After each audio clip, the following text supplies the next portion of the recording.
जरा सोचिए, एक ऐसा राज सिंहासन जहां हर ईंट धोखे से टिकी हो, जहां रिश्ते खून से नहीं बल्कि स्वार्थ से बनते हो, जहां एक मां अपने ही बच्चों को छल सिखाए और भाई भाई का गला काटने को तैयार हो। इतिहास में ऐसी हजारों कहानियां हैं जहां लोगों ने सत्ता के लिए अपनों का खून बहाया है। लेकिन क्या आपने कभी ऐसी कहानी सुनी है कि एक राजा ने अपना ताज खुद ही उतार दिया हो, ना किसी के डर से, ना किसी हार से, बल्कि सत्य के लिए?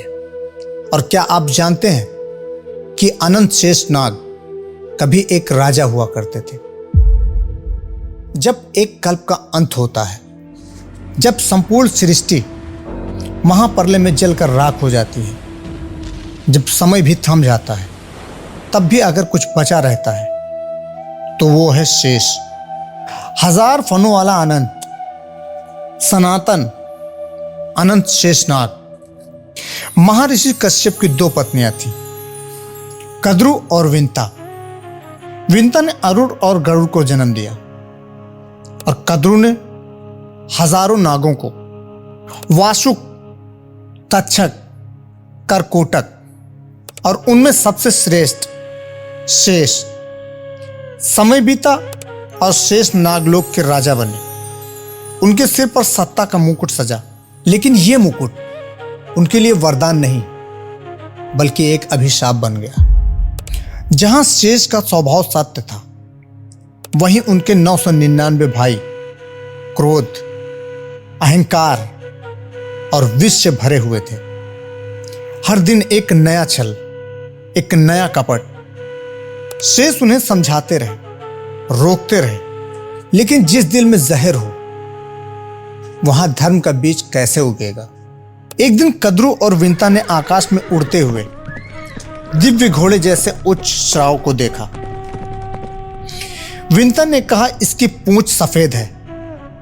कद्रु हंसी और बोली, नहीं, काली है। और यहीं से शुरू हुई एक शर्त, जो हारेगा वो जीवन भर दूसरे का दास बनेगा। कद्रु जानती थी कि वो हार जाएगी, इसलिए उसने अपने ही पुत्र को आदेश दिया कि वो जाकर घोड़े की पूंछ से लिपट जाए और उसे काला दिखाए।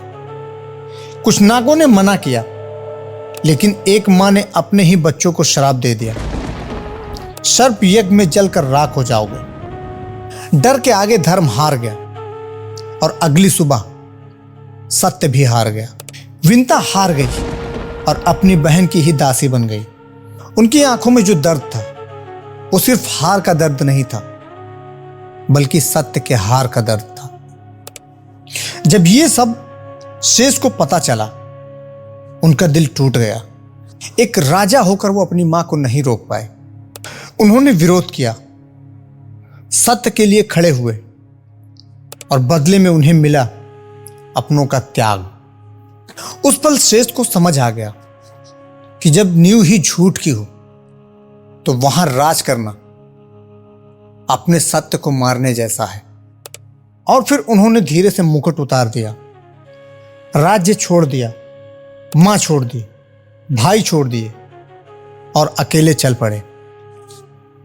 गंधमादन पर्वत की घाटियां, हिमालय की बर्फीली वादियां, यहीं शुरू हुई एक ऐसी तपस्या जिसने एक राजा को अनंत बना दिया।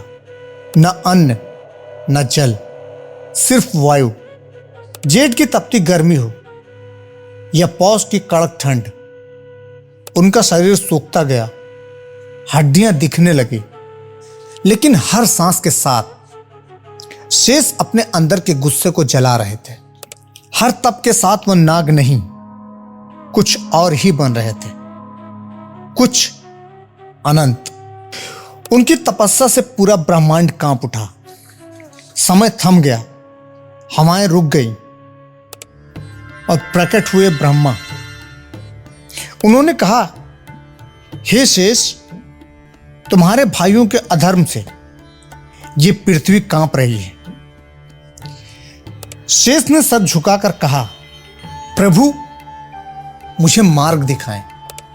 ब्रह्मा मुस्कुराए और बोले, तुम्हारे भीतर धैर्य और धर्म है, इसलिए मैं तुम्हें इस संपूर्ण पृथ्वी का भार सौंपता हूं। और उस क्षण एक त्यागा हुआ राजा पूरे ब्रह्मांड का आधार बन गया।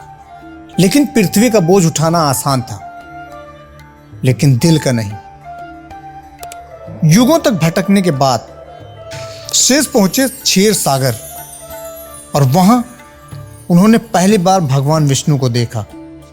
उस एक पल में सालों का दर्द, धोखा, अकेलापन सब पिघल गया।